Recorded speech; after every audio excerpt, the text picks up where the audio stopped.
के खा गईले सार पैसन बाई हके सारा देश के बेची के खा गईले सार पैसन बाई हके सारा मार देता जनता के गोली मारी के मार देता जनता के गोली मारी के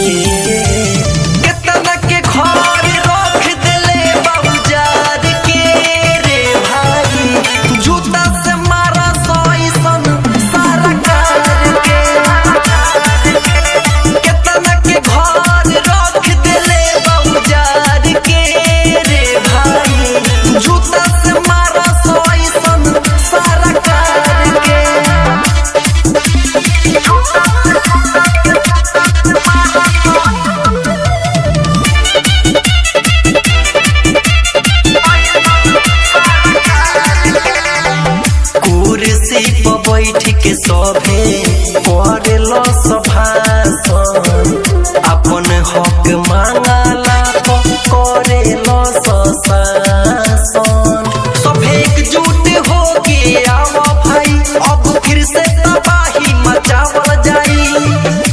देश द्रोही के सीन फाड़ के रख देवे के बाद अब सुधार के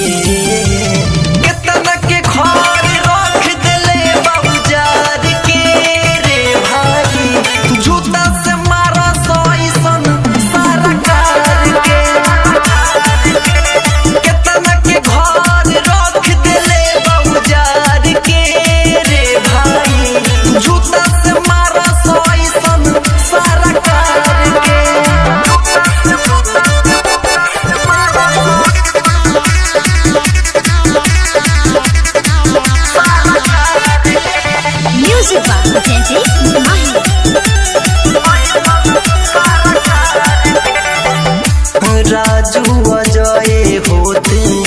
कैसन काम बा कुछ नेता के चलते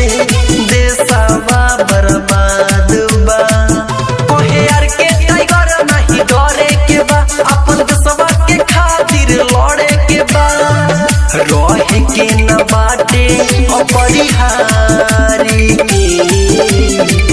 बोली जमनों के गरमी झा